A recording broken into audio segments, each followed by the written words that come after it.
1 month before my wedding to my boyfriend, he announced he wanted to have a child with his first love. I refused, but he brought it up every single day. 2 weeks before the ceremony, I received a prenatal checkup report. That's when I discovered his so-called first love was already nearly a month pregnant. It turned out he'd never intended to seek my consent at all. In that moment, years of affection evaporated like smoke. So, I canceled the wedding, destroyed every trace of our memories, and on what should have been our wedding day, I walked into a closed-off research lab. From then on, he meant nothing to me. I've explained this to you 1,000 times. Beverly has cancer and only a year left. Her biggest wish is to leave her family with a child. She saved my life once, and now I have to help her fulfill this wish. I'd heard this script from Dominic Pearson countless times over the past 2 weeks. When he first proposed the idea, I'd shut it down immediately, but he wouldn't drop it, nagging me daily. His tone had shifted too, from tentative pleading to righteous anger. As if I were the villain for refusing. Since when did repaying a life debt require fathering a child? Consistent arguments had drained me. I no longer had the energy to reason with him. Instead, I stared at the man I'd loved for 5 years and asked, voice trembling, Dominic, our wedding is in 2 weeks. Now you want to have a baby with another woman? What am I to you? For the first time, Dominic seemed to notice the storm cloud of despair hanging over me. His tone softened slightly. Jane, I know this is hard, but I'm the only one who can help Beverly. I can't let her die with this regret. It's just IVF. Nothing will happen between us. If you love me, you'll understand.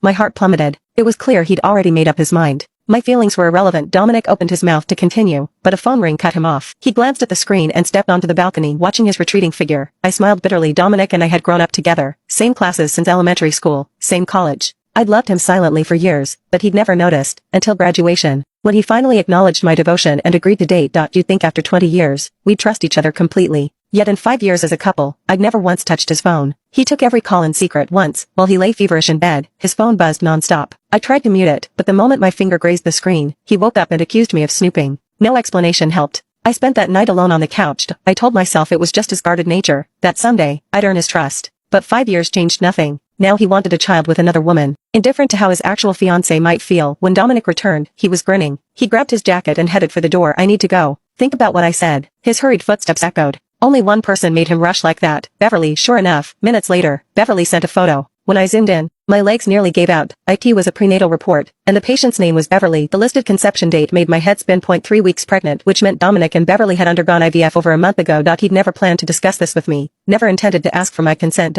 So why had he hounded me about it daily? To absolve his guilt? What did I even mean to him? My legs buckled, and I sank to the floor. I felt my heart clenched, strangling every breath. And no wonder Dominic had rushed out earlier, grinning like a fool after that call. He'd known. They did a good job. Beverly was pregnant. He was probably at the hospital with her now, clinking champagne glasses over their twisted miracle. I pressed my palms against my eyelids, but the image of that report burned brighter. How could the man I'd loved for decades become another woman's child's father?